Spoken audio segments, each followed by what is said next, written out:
C'était les titres. Merci d'être au rendez-vous de 20h sur la première. Les natifs du canton de Kaboli dans la préfecture de Tchamba ont célébré hier leur fête traditionnelle Oti Gengele, édition 2014. L'apothéose de cette fête s'est déroulée à la place publique de Kaboli en présence du président de l'Assemblée nationale Dama Dramani, natif de la localité. Le compte rendu avec Lamarck Bojona.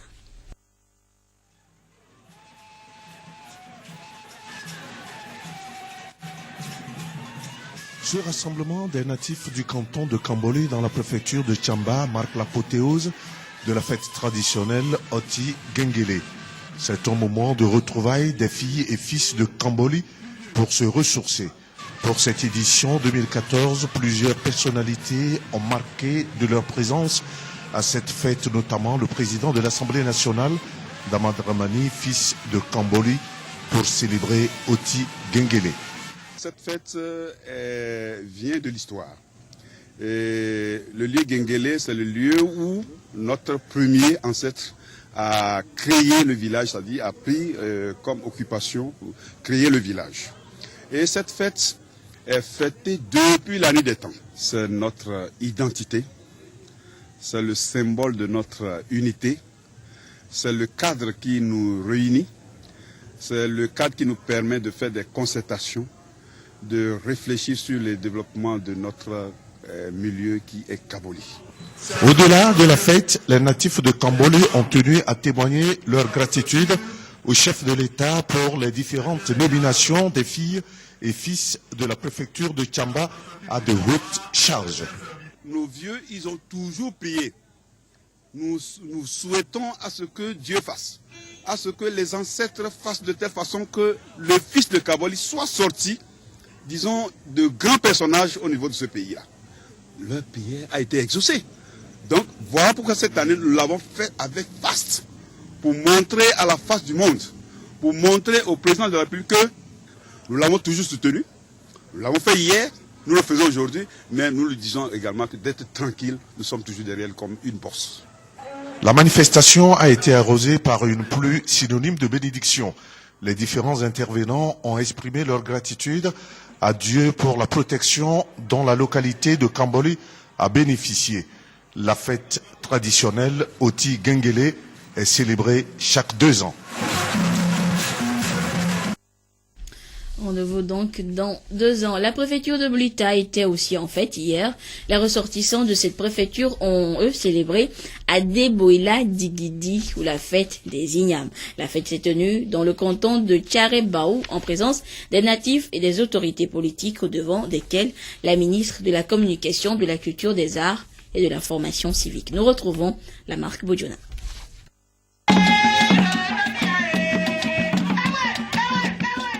Cette réjouissance des natifs de Blita dans le canton de Tcharebaou constitue l'apothéose de leur fête traditionnelle à Deboïla, Digidi ou la sortie de nouvelles ignames. C'est l'occasion pour les fils et filles de toute la préfecture de Blita de se retrouver pour réfléchir sur le développement de la préfecture pour le bonheur des générations actuelles et de celles à venir. Cette fête a un objectif particulier, c'est de permettre aux fils et aux filles de la préfecture de se frotter, d'échanger, de connaître tous les 21 cantons à tour de rôle pour permettre la cohésion et la solidarité. Donc, ce qui permet un brassage ethnique et le développement et facilite le développement de notre préfecture. Adeboïla Digidi représente un véritable carrefour interculturel, le symbole du brassage ethnique des peuples Pessi, Anyanga, Adélé et autres. La ministre en charge de la culture appelle la jeunesse de Blita à se mettre au travail pour le développement de leur milieu.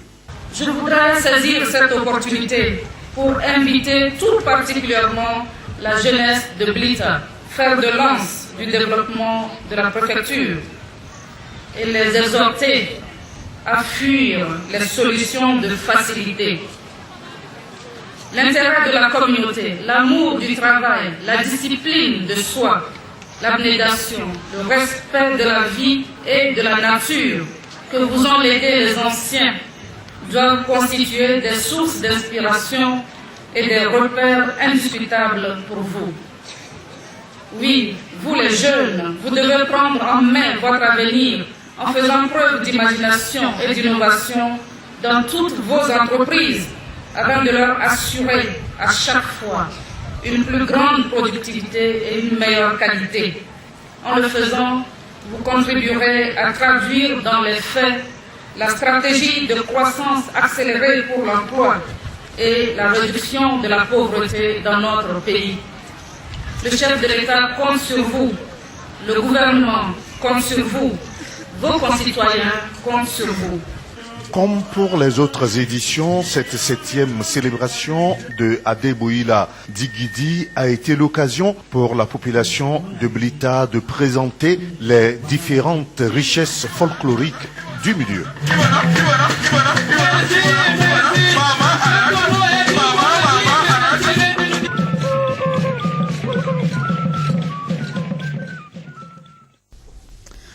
Autre actualité, une démarche prospective qui s'appuiera sur des analyses rétrospectives et les espérances de tous les Togolais pour élaborer un programme solide pour un Togo émergent à l'horizon 2030. Tel est l'objectif de la tournée nationale entreprise par le ministre auprès de la présidence de la République chargée de la prospective. Une tournée qu'il a conduite cette semaine, en début de semaine donc, à Thiévier. Christine Petit-Kialodé.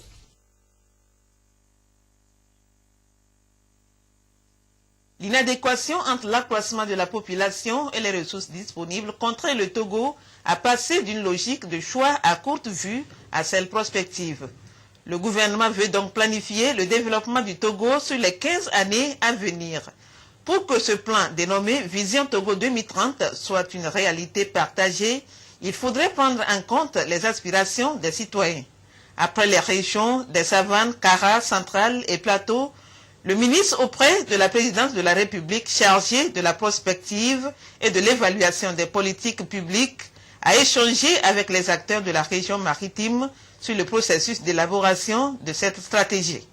La volonté du chef de l'État, c'est que tous les citoyens s'expriment. Le défi pour nous aussi, c'est de voir dans quelle mesure nous pouvons traduire concrètement le potentiel de la région maritime afin que l'émergence dont nous parlons à l'horizon 2030 ne soit pas simplement un mot. La vision Togo 2030 s'articule autour de 4 axes. La vie socio-culturelle du pays, la politique et la gouvernance, la démographie et le développement humain et enfin l'économie et la technologie. Pour le dernier axe, il s'agira d'identifier les forces productives du pays et mener la réflexion sur les régimes économiques. Tous ces enjeux et défis ont été présentés aux participants. Le professeur Kako Nouboko a remercié le chef de l'État pour sa volonté d'imprimer à notre pays un élan de développement basé sur la promotion de la bonne gouvernance et le respect des droits de l'homme. Il a également invité tous les acteurs à accompagner le processus pour le bien de tous. Le thème de l'édition 2014 de la journée de la femme africaine exhortait la gente féminine à s'orienter ou à s'intéresser aux filières scientifiques et technologiques pour la renaissance de l'Afrique. On compte désormais sur la femme à tous les niveaux et des initiatives se prennent aussi pour l'aider à éclore ses talents. La ministre de la Promotion de la Femme a fait hier le déplacement de Calimé. Elle est allée pour non seulement féliciter les élèves identifiés meilleurs au BEPC et qui ont participé à la colonie des vacances citoyennes, mais aussi sensibiliser surtout les filles à s'orienter vers les filières scientifiques et techniques considérées maintenant comme des domaines réservés uniquement aux hommes. Nous retrouvons Christine Petit-Kialodé.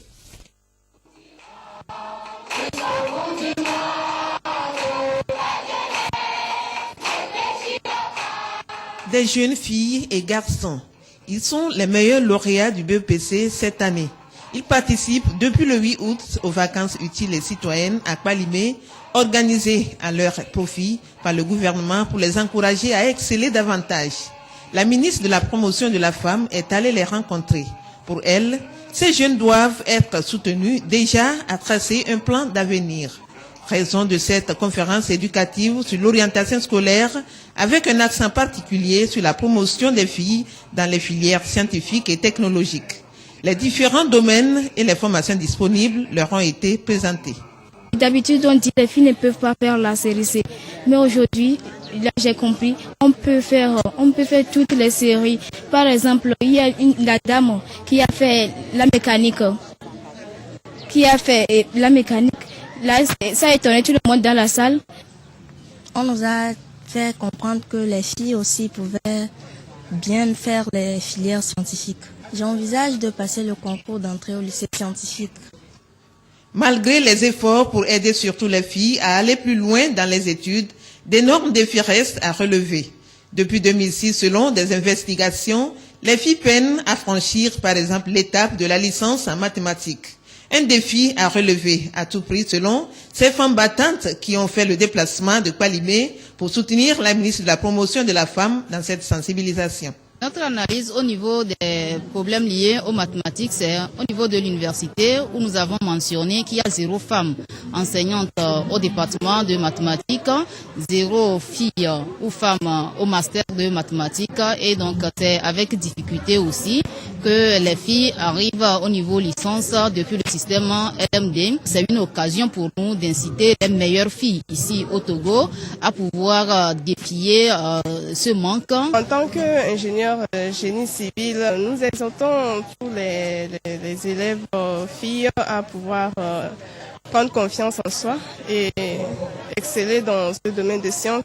Nous leur avons recommandé de commencer à présent à réfléchir sur leur avenir professionnel, de ce qu'ils aiment intimement, parce que les études parfois aussi ont pour base la vocation professionnelle. Nous les avons encouragés à oser. L'encouragement des jeunes qui brillent est une nécessité absolue pour promouvoir l'excellence à tous les niveaux, selon la ministre Dédé Ahouefa. Les 20 premiers garçons et filles ont reçu des kits scolaires.